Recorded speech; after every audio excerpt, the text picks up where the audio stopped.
내일이 성탄절입니다. 밤새도록 술을 마시고 만취한 사람이 성탄절 아침에 예배당 앞을 지나가고 있었습니다. 마침 교회당 안에서는 성탄절을 축하하는 요란스러운 소리가 들렸습니다. 이 술 취한 사람이 그때 하는 말이 교회에서도 크리스마스를 하네, 그렇게 이야기를 합니다. 성탄절은 예수님께서 오심을 감사하는 날이고, 본래 교회의 축제인데 오히려 세상이 더 성탄절을 즐기려고 하는 것 같지요. 성탄절의 주인공은 예수님이신데, 요즘 아이들은 크리스마스 하면은 산타 할아버지를 먼저 떠올립니다. 그제 저도 손주 사진을 아들이 보내왔는데요. 어린이집에서 산타 할아버지에 안겨서 그 산타 할아버지 복장이 무서웠는지 아주 울고 있는 그런 사진을 보내왔더라고요. 이럴 때일수록 우리 그리스도인들은 예수님의 성탄을 헛되이 보내지 말아야 합니다. 성탄절이 주는 축복의 의미를 더욱 새롭게 해야 됩니다. 성탄절의 주인공은 산타가 아니라 예수님이시지. 아멘. 성탄절을 지키는 주인 또한 무슨 백화점이나 뭐 술집 주인이나 그런 것이 아니라 우리 교회의 성도들입니다. 아멘. 여러분, 성경의 주인공은 예수님이지. 아멘. 역사의 주인공도 예수님입니다. 아멘. 영어로 역사를 히스토리라 그러지요. 히스토리를 두 단어로 나누면 히저 스토리, 그분의 이야기입니다. 그분이 누구겠습니까? 예수님입니다. 그래서 예수님께서 이 땅에 오심을 기점으로 해서 예수님 오시기 전을 BC, 예수님 오신 후를 AD, 그렇게 나누는 것입니다. 성경의 모든 인물과 모든 사건은 예수님을 가리키고 있습니다. 우리가 바라보아야 할 것도 예수님이요, 우리의 소망도 오직 예수님입니다. 아멘. 우리에게 가장 귀한 이름이 예수요, 우리가 엎드려 경배해야 할 이름도 예수입니다. 그래서 우리는 찬송가 80장에서 노래하지요. 천지에 있는 이름 중 귀하고 높은 이름. 주 나시기 전 지으신 구주의 이름 예수. 주 앞에 내가 엎드려 그 이름 찬송하면 내 귀에 들린 말씀 중 가장 귀한 이름 예수. 마태복음 1장은 예수님의 족보로 시작을 합니다. 아브라함과 다윗의 자손 예수 그리스도의 계보라. 아브라함이 이삭을 낳고, 이삭은 야곱을 낳고, 야곱은 유다와 그의 형들을 낳고. 많은 사람들이 신약 성경을 읽기 위해서 펼쳤다가 이 일장의 족보에 막혀서 덮어버리고는 합니다. 오래 신앙생활 해온 사람도 이 족보가 정성스럽게 읽어지지는 않습니다. 그냥 이 부분 건너뛰고 18절부터 읽어나가고 아니면 2장부터 읽어나가고 그렇게 하죠. 마음 먹고 읽어보지만은 이미 우리가 앞서 읽으면서 경험했던 것처럼 우리네 이름과 다르기 때문에 발음이 꼬이고 쉽게 읽어지지 않습니다. 더구나 이 족보가 주는 의미를 알 길이 없기 때문에 또박또박 읽어봐도, 정신 차리고 읽어봐도 뭔가 가슴에 와닿지를 않습니다. 참 재미없는 게 여러분 족보책 아닙니까? 그러나 그 이야기가 자신과 관련이 되어 있을 때는 이야기가 달라집니다. 족보가 나와 관련될 때는 대단한 의미를 가지게 되지요. 사람들은 족보를 통해서 과거를 알게 됩니다. 자기의 뿌리를 알게 됩니다. 그 뿌리를 통해서 현재의 의미를 알게 되고 미래를 만들어가게 되는 것입니다. 자신의 성씨, 자신의 족보를 소중히 여기는 민족이 우리 민족이지요. 근데 우리나라 사람들만큼이나 족보를 귀하게 여기는 민족이 또 유대 민족입니다. 신약 성경도 족보로 시작하지요. 아브라함과 다윗의 자손 예수 그리스도의 계보라. 여기서 계보를 다른 말로 번역하면 족보라는 말입니다. 오늘 성탄절을 앞둔 이 주일 아침에 예수님의 족보 속에 담겨져 있는 은혜의 메시지를 통해서 말씀을 받고자 합니다. 마태복음 1장 족보는 어떻게 보면 지루하고 따분한 이야기 같지만 그러나 그 안에 깊은 신앙적인 신비가 담겨져 있습니다. 은혜의 비밀이 그곳에 담겨 있습니다. 성탄절을 주시는 기쁜 소식이 가득 담겨 있습니다. 그래서 오늘 설교 제목이 예수님의 족보에 담긴 성탄의 복음입니다. 예수님의 족보를 통해서 본 성탄의 복음. 오늘 본문은 아브라함과 다윗이라서 예수 그리스도의 계보라 이렇게 시작을 하고 있습니다. 이것은 마태복음의 시작인과 동시에 신약성경 전체의 첫 말씀입니다. 우리 주 예수 그리스도는 아브라함과 다윗의 자손으로 오셨다는 것이죠. 여러분, 예수님은 아브라함의 자손으로 오셨습니다. 다윗의 자손으로 오셨습니다. 아브라함에게 주셨던 약속, 다윗에게 주셨던 그 약속의 성취로 예수님께서 오셨다는 것입니다. 그런데 예수님께서 아브라함과 다윗의 자손으로 이 땅에 오셨다고 하니까 흔히들 아브라함과 다윗이 얼마나 훌륭했으면 구세주가 이 가문에서 오셨을까 생각을 합니다. 그러나 오늘 마태복음의 족보가 말하고자 하는 바는 그런 것이 아닙니다. 아브라함이 훌륭했다. 다윗이 훌륭했다. 그래서 예수님께서 그들의 가문에서 오셨다. 그런 뜻이 아닙니다. 우리는 아브라함을 믿음의 조상이라고 부릅니다. 아브라함은 모든 믿는 자들의 조상입니다. 근데 아브라함이 믿음의 조상이라고 하는 말은 처음부터 아브라함이 믿음을 가졌다는 말이 아닙니다. 하나님의 특별한 은혜로 하나님의 부르심을 받은 그런 조상이란 뜻입니다. 아브라함은 갈대아 우르에서 우상을 숭배하던 평범한 사람이었습니다. 전해오는 이야기에 의하면 갈대아 우르에서 우상을 만들어 팔던 사람이었습니다. 아브라함이 무슨 선한 일을 많이 해서 부르심을 받은 것 아닙니다. 남다른 믿음이 있어서 부르심을 받은 것도 아닙니다. 그저 우상을 숭배하던 평범한 한 사람이었는데 하나님께서 그를 부르시니까 특별한 사람이 된 것이죠. 하나님께서 그를 부르시니까 믿음의 사람이 되고 믿는 모든 믿는 자의 조상이 된 것입니다. 우리가 하나님의 자녀가 된 것도 우리의 특별한 믿음과 선행이 있어서 된 것이 아니라는 뜻입니다. 우리는 애초부터 믿음 밖에 있었습니다. 약속의 자손이 아니었습니다. 그리스도 밖에 있던 존재였습니다. 구원과 아무 상관이 없던 그런 사람이었습니다. 우리 가운데는 네 대에서부터 처음 예수님을 믿은 사람도 있고, 아니면은 조상 때부터 5대, 4대, 3대 몇 대에 걸쳐서 예수님을 믿어온 가문도 있습니다. 그러나 우리나라가 처음부터 복음이 전해져서 복음 안에 있던 민족은 아니잖아요. 우리나라에 선교사가 들어온 것은 로마 캐톨릭 선교사는 제일 먼저 이 땅에 발을 붙인 사람은 임진왜란 때였습니다. 그들의 군종 신부로서 왔었지요. 그리고 1784년도에 첫 신부가 우리나라 공식 선교사로 왔습니다. 그리고 개신교 선교사가 공식적으로 온 것은 그로부터 100년 후인 1884년이었습니다. 우리나라 선교사로 온 것이 아니라 지나가는 길에 태풍을 만나서 우리나라 충청도 홍성군 앞에 있는 고대다라는 섬에 정착해서 주기도문을 우리 한글로 번역해서 기록해주고 떠났던 사람이 있는데 귀출라프라는 선교사입니다. 그가 우리나라에 첫 발을 들였던 데가 1832년입니다. 그러니까 우리나라도 처음부터 복음이 들어왔던 그런 나라가 아니었습니다. 그런 후손으로 태어난 우리 역시 구원과 아무 상관이 없는 사람이었습니다. 어떤 사람은 가문이 불교 가문이었습니다. 유교 가문이었습니다. 심지어 무당이나 미신, 잡신 가문이었습니다. 철저히 버림받은 존재들이었습니다. 근데 하나님께서 어느 날 나를 부르신 것이죠. 어떤 사람을 통해서 전도를 받았습니다. 교회로 인도받았습니다. 평생 하나님을 믿지 않겠다고 발부둥 치워왔는데 이상하게 예수님이 믿어집니다. 교회가 좋아지고 예배가 좋아지고 예배에 참석하는 것이 좋아집니다. 어느 순간에 하나님께서 내 아버지요 예수님께서 내 주님이시며 구세주이심이 믿어졌습니다.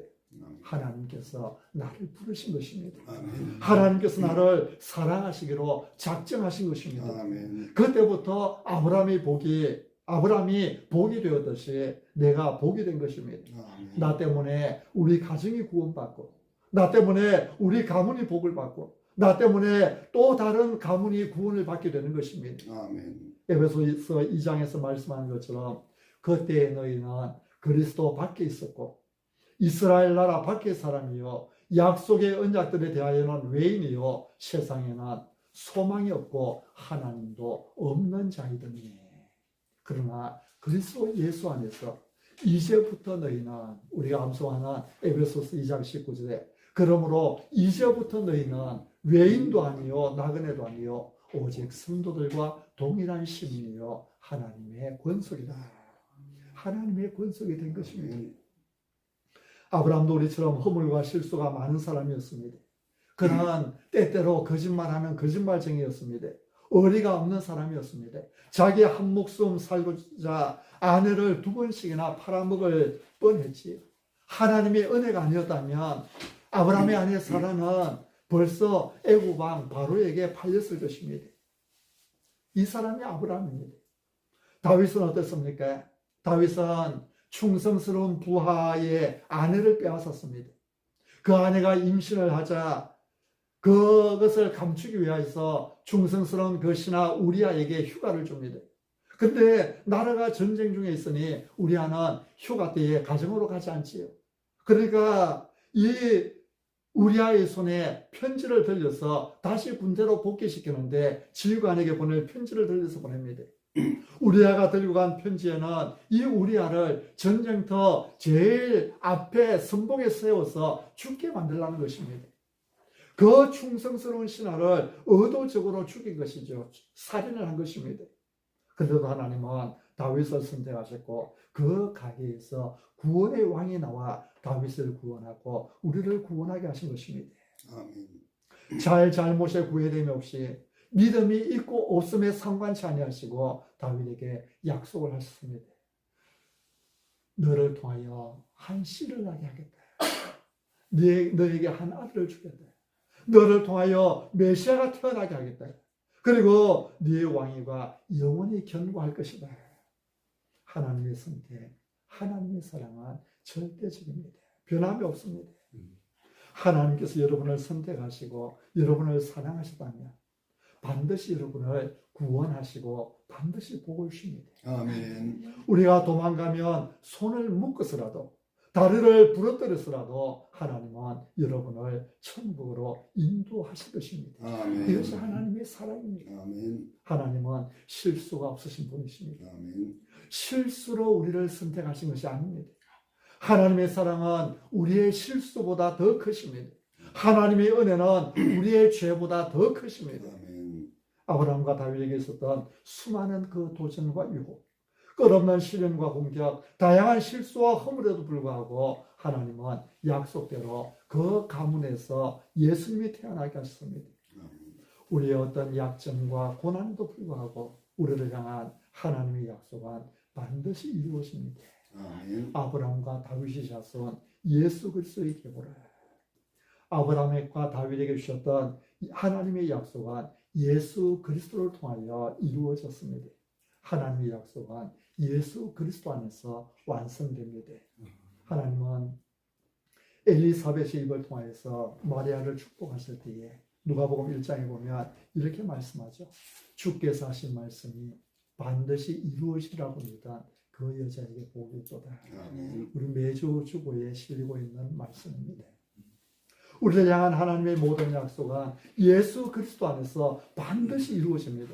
이것이 성탄절을 앞둔 이 아침에 하나님께서 우리에게 주시는 약속입니다. 여러분, 하나님의 은혜는 무엇 때문에 나를 사랑하는 것이 아닙니다. 하나님의 사랑은 조건을 따지는 때문에의 사랑이 아니라 그럼에도 불구하고의 사랑입니다.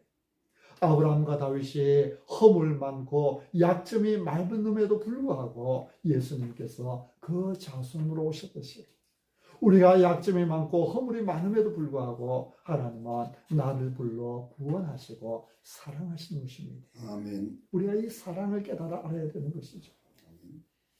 본문 메시아 족보를 자세히 살펴보면 더 재미있는 사실이 있습니다. 여인들이 몇 사람 등장을 하지요. 당시 유대인의 관습상 이것은 너무나 엄청난 파격이었습니다. 이 족보에 여인들 이름이 올라가 있는 것, 굉장한 파격이었습니다. 죄송한 말씀이지만 당시 여인들은 법률상 아무런 권리가 없었습니다. 인격이라기보다는 가정의 한 부속품처럼 그렇게 여겨졌습니다. 그래서 누군가 범죄할 때에 그것을 목격한 사람들 중에 여인들은 정인으로서의 자격도 주어지지 않았습니다. 때문에 여인들이 족보에 들어간다는 것은 있을 수 없는 일이었습니다. 더군다나 여기에 등장하는 여인들은 메시아 족보에 이름을 올릴 만한 그런 품위 있는 자격이나 아름다운 경력이 전혀 없던 사람들이었습니다. 아니, 그들의 과거를 성경에 기록하기조차 낯뜨거운 이상한 경력의 소유자들이었습니다. 어떤 여인이 나옵니까? 3절에 보면은 유다는 다말에게서 베레스와 세라를 낳고 이렇게 말씀합니다.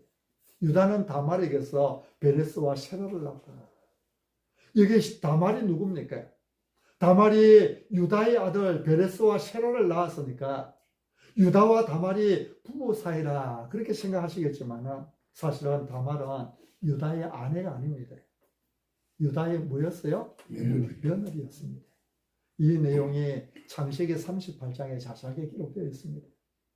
며느리가 시아버지와의 관계에서 아이를 낳았습니다. 차마 입에 담을 수도 없는 사실 아닙니까? 근데 이런 다말이 감히 메시아의 족보, 예수님의 족보에 그 이름을 올리고 있는 것입니다. 5절에는 라합이라는 여성이 나옵니다. 살몬은 라합에게서 보아스를 낳고. 여러분, 라합은 누굽니까? 라합은 여리고 성의 기생이었습니다. 좀 더 정확하게 말하면 매춘부였습니다. 우리나라 옛날 기생 개념이 아니라 그냥 뭐 시 얽고 악기 연주하고 노래하고 그런 기생이 아니라 매춘부였습니다. 이방 땅 매춘부가 예수님의 족보에 실려 있습니다. 또 5절에는 룻이라는 여인도 나오지요. 라합의 아들 보아스는 룻에게서 오벳을 낳고, 룻은 그 당시 이스라엘로부터 개처럼 취급받던 이방 여인이었습니다. 이스라엘이 질색하고 싫어하던 모압이라는 나라의 여인이었습니다. 이런 여인이 거룩한 족보에 이름이 올라 있습니다. 그리고 6절입니다. 다윗은 우리아의 아내에게서 솔로몬을 낳고, 다윗은 우리아의 아내에게서 솔로몬을 낳고. 여러분, 다윗이 아들을 낳으려면 누구에게서 낳아야 합니까? 당연히 다윗의 아내에게서 낳아야지. 근데 다윗이 솔로몬을 누구에게서 낳았습니까? 다윗의 아내가 아니라 누구의 아내? 우리아의 아내. 다윗의 아내가 아니라 우리아의 아내에게서 솔로몬을 낳았다고 성경이 기록하고 있습니다. 다윗이 자기 아내가 아니라 남의 아내에게서 솔로몬을 낳았습니다. 이런 여인이 어찌 메시아의 족보에 이름을 올릴 수 있겠습니까? 여러분, 예수님의 족보에 이름이 올라가 있는 여인은 예수님의 어머니였던 마리아를 제외하면 다말, 라합, 룻, 우리아의 아내 4명뿐입니다. 근데 이들은 하나같이 모두 출신 성분이 좋지 못했습니다. 이방인이었고 입에 담지 못할 죄를 지은 사람들이었습니다. 그런데도 이들의 이름이 예수님의 족보에 버젓이 올라가 있습니다. 여러분, 구약에 그보다 훌륭한 여인들이 없었습니까? 사라나 리브가나 라헬 같은 대족장들의 어머니도 있었습니다. 얼마든지 훌륭한 여인들이 있었는데 왜 이들은 모두 빠져있고 상처투성이의 여인들이 예수님의 족보 구원의 역사에 기록되었을까요? 마태가 이 마태복음을 기록할 때에 그들의 과거를 모르고 기록했을까요? 아닙니다. 바로 여기에 성탄절에 신비가 숨어 있는 것입니다. 바로 여기에 복음의 비밀, 은혜의 소식이 담겨 있는 것입니다. 그들의 모든 죄악, 허물과 실수, 수치스러운 그 과거가 예수 그리스도 안에서 모두 허물어지고 용서함 받았다는 것이죠. 예수님 안에서 다말이나 라합이나 룻이나 바세바 같은 우리의 상처와 부끄러움이 다 용서받고 메시아 족보, 구원 계보에 우리의 이름이 기록되었다는 것을 보여주는 것입니다. 예수님 안에서 여러분의 모든 부끄러움이 용서받고 여러분의 이름이 생명책에 기록된 것입니다. 이것이 복음이 아니고 무엇이겠습니까? 이것이 은혜가 아니고 또 무엇이겠습니까? 이 족보 안에서 이방인과 유대인의 장벽이 무너집니다. 남자와 여자의 장벽이 무너집니다. 성도와 죄인의 장벽이 무너집니다. 저주가 축복으로 바뀌어집니다. 수치가 영광으로 바뀌어집니다. 아멘. 그래서 복음이 들어가는 곳에는, 예수님의 이름이 전파되는 곳에는 놀라운 개혁이 일어나는 것입니다. 아멘. 사회가 변화되는 것입니다. 아멘. 오늘 아침 예수님의 족보는 우리에게 놀라운 것을 약속하고 있습니다.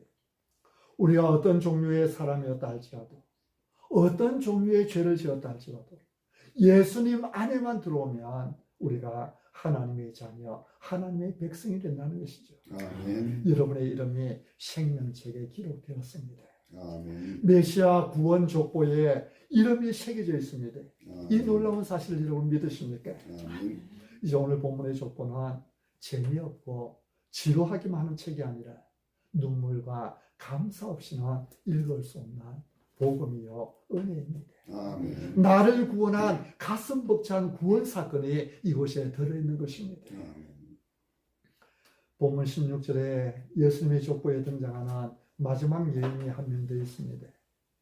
야곱은 마리아의 남편 요셉을 낳았으니 마리아에게서 그리스도라 칭하는 예수가 나신다. 바로 마리아이지. 마리아가 예수님을 낳았다는 사실 때문에 마리아를 특별한 순결한 여인으로 우상화하려는 사람들이 있습니다. 로마 천주교회가 이런 오류에 빠졌습니다. 여러분, 제가 가톨릭이라 하지 않고 로마교라 또는 천주교회라 하는 것을 주목해 들으시기 바랍니다. 가톨릭이라는 말은 좋은 말입니다. 가톨릭이라는 말은 보편교회라는 이야기입니다. 하나님의 교회는 가톨릭입니다. 보편교회입니다. 시대를 초월해 있습니다. 과거나 지금이나 모든 교회가 하나입니다. 공간을 초월해 있습니다. 우리는 지금 조동철 집사님의 가정이라는 이곳에 모여서 가정교회로 모여 있습니다. 우리 지세포 안에도 지세포 교회도 있고 소동교회도 있고 지세포 제일교회도 있습니다.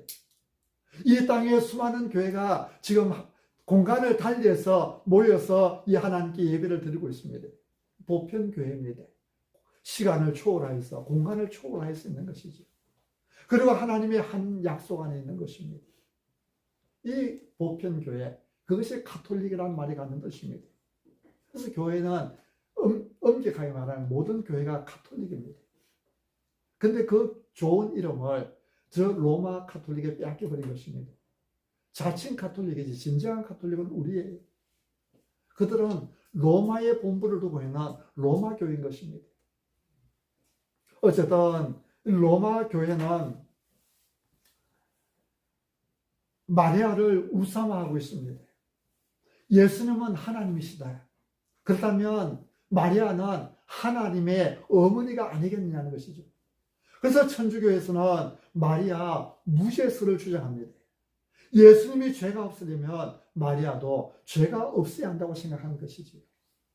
이런 논리로 따진다면 마리아의 부모도 죄가 없어야 되고 그 부모도 죄가 없어야 되는 것이죠. 또 마리아는 죽지 않고 승천했다. 마리아 승천설을 주장하기도 합니다. 마리아가 우리의 기도를 들어준다고 생각합니다. 모두 비성경적이고 근거 없는 교리들입니다. 마리아는 우리의 사랑을 받고 존경받아 마땅한 여인입니다. 그러나 그도 죄인입니다. 오히려 평범한 여인이었습니다. 절대로 우상화되어서는 안 되는 사람이었습니다. 마리아 우상화는 오히려 마리아를 욕되게 하는 것입니다. 누가복음 1장 28절에 보면 예수님의 잉태 소식을 알리기 위하여서 천사 가브리엘이 마리아에게 찾아오지요. 찾아와서 축복하는 말이 있습니다. 은혜를 받은 자여 평안할지어다. 주께서 너와 함께 계시거든. 마리아를 부를 때에 은혜를 받은 자여, 그렇게 하면서 찾아옵니다. 여러분, 마리아도 은혜를 받은 자였습니다. 마리아도 은혜를 받은 자고 은혜를 받아야 살 수 있는 그런 사람이었습니다. 마리아는 경배의 대상이 아닙니다.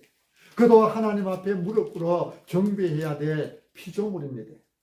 우리가 하나님께 기도하는 것처럼 마리아도 하나님께 예수님 이름으로 기도해야 될 사람입니다. 그도 역시 은혜를 받은 자이지 은혜를 주는 자가 아닙니다. 우리에게 구세주가 필요하듯이 마리아도 구세주가 필요했습니다. 다만 마리아가 아름다운 것은 그가 하나님의 은혜를 입고 하나님의 선택을 받아 하나님께 쓰임 받았기 때문이었습니다. 마리아는 남자를 가까이 한 적이 없는 처녀의 몸이었지. 그런데도 마리아는 네가 잉태하여 아들을 낳으리라는 말씀 앞에 기꺼이 자신을 하나님께 내어드렸습니다. 주께서 하신 말씀이 반드시 이루어질 줄 믿고 자신을 하나님 앞에 드렸던 것입니다. 그렇습니다. 우리가 잘났든 못났든 우리가 좀 더 순결하든 그렇지 못하든 우리가 하나님의 은혜를 입고 하나님의 사랑을 받고 하나님께 쓰임 받는다면 우리는 아름다운 존재들입니다. 아멘. 오직 예수님 안에서이지. 오직 예수님. 오직 예수님 안에서입니다. 우리는 우리의 잘남을 드러내는 것이 아니라 오히려 부족과 못났음을 자랑합니다. 그래야 예수님을 드러낼 수 있기 때문입니다. 성탄절의 메시지는 마리아의 위대함을 찾아내는 것이 아니라 오직 예수님만을 드러내야 한다는 것입니다. 아멘. 오직 예수님만 경배하는 것입니다. 그것이 크리스마스입니다. 아멘. 여러분, 크리스마스라는 말은 크리스는 그리스도입니다. 마스는 미사입니다. 경배입니다. 예수님이 그리스도이심을 경배하는 날이 크리스마스입니다. 아멘. 예수님이라는 이름을 가지고 이 땅에 태어난 그분이 바로 그리스도이시다. 아멘. 그래서 성탄절은 오늘 오직 예수님만이 높아지고 오직 예수님만이 경배를 받으시옵소서. 아멘. 주님께 모든 영광을 돌려드리는 것입니다. 아멘. 성탄절 아기 예수 앞에서 마리아는 우상화될 수 없습니다. 예수님 앞에서 이 땅에 그 어느 누구도 그 무엇도 높아질 수 없습니다. 오직 예수님뿐입니다. 아멘. 오늘 보면 마지막 절입니다. 그런즉 모든 대수가 아브라함부터 다윗까지 14대요 다윗부터 바벨론으로 사로잡혀 갈 때까지 14대요 바벨론으로 사로잡혀 간 후부터 그리스도까지 14대더라. 이는 이스라엘 역사를 편리하게 세 시기로 나누어 본 것입니다. 이 말은 이스라엘 역사가 대단한 역사였다, 이런 뜻이 아닙니다. 아브라함부터 족장들의 삶은 끊임없는 방황의 삶이었지요. 모세의 때는 노예로 살아야 했던 서러운 삶이었습니다. 다윗부터 시작된 왕정시대는 한없는 불순종과 실패로 분열과 죄악을 얼룩진 그런 역사였습니다. 그리고 바벨론으로 끌려가 다시 이스라엘은 포로로 살아야 했던 좌절과 오욕으로 이어진 그런 역사였습니다. 우리 예수님은 바로 이런 역사의 땅에 오셨습니다. 흔히 유대인이 위대하기 때문에 메시아가 그곳에 오셨을 것이라고 생각합니다. 아닙니다. 하도 못난 민족이라서, 하도 못난 역사인지라 그곳에 오신 것입니다. 잘난 민족, 영광스러운 역사 속에 오시길 원했다면 예수님께서 이스라엘 땅에 오시지 않았을 것입니다. 식민지로 있던 그 유대 땅에 오시지 않았을 것입니다. 당시 세계를 지배하고 있던 로마 제국에 오셨겠지요. 그러나 예수님은 철저히 버림받은 민족, 고난과 죄악으로 얼룩진 어두운 민족을 선택하셨습니다. 왜요? 이것이 하나님의 은혜이기 때문입니다. 아멘. 이스라엘은 곧 나의 모습입니다. 나처럼 못나고 구원받을 아무런 자격이나 조건이 없는 자를 선택하여 하나님의 자녀, 하나님의 백성으로 삼으신다는 그 위대한 메시지가 이스라엘이라고 하는 역사 속에 담겨 있는 것입니다. 지금까지 방황과 고난의 삶을 살아왔다고 여러분 낙심하지 마십시오. 어둠의 인생 걸음을 걸어오셨다고 해서 절망하지 마십시오. 때로는 사람들이 여러분을 무시하고 멸시한다고 해서 서러워하지 마십시오. 주님은 바로 그런 우리를 위해서 이 땅에 오셨습니다. 아멘. 바로 여러분에게 오셨습니다. 아멘. 여기 이스라엘은 바로 나요. 이스라엘의 역사는 바로 나의 역사입니다. 그 역사는 예수님 안에서 이제 구원의 역사, 축복의 역사, 영광의 역사, 생명의 역사로 바뀌어졌습니다. 사랑하는 성도 여러분, 오늘 본문에서 제일 많이 반복되는 단어가 뭔지 아십니까? 낳고 하는 것입니다. 구약의 조건은 모두 누구는 몇 살에 죽고 누구는 몇 살에 죽고 죽었다는 이야기입니다. 그래서 구약의 조건은 죽고의 역사로 기록됩니다. 근데 예수님 안에서 우리의 역사는 새로운 역사, 생명의 역사를 낳고 또 낳는 새로운 시작을 맞이한 것입니다. 신약 성경은 족보라고 하는 서곡과 함께 크리스마스의 무대가 열리고 있습니다. 그리고 예수님께서 오십니다. 이것이 기쁜 소식이 아니고 무엇이겠습니까? 아멘. 이것이 은혜가 아니고 또 무엇이겠습니까? 아멘. 성탄절을 앞둔 이 주일 아침에 우리가 아직 죄인 되었을 때에 우리를 위하여 십자가에 못 박혀 죽기 위해서 이 땅에 오신 우리 주 예수 그리스도의 복음, 죽고의 역사가 아니라 이제는 낳고 우리에게 새로운 생명의 역사를 일으켜주시는 예수 그리스도의 그 복음으로 더욱 깊이 들어가는 은혜가 우리 모두에게 있기를 바랍니다. 아멘.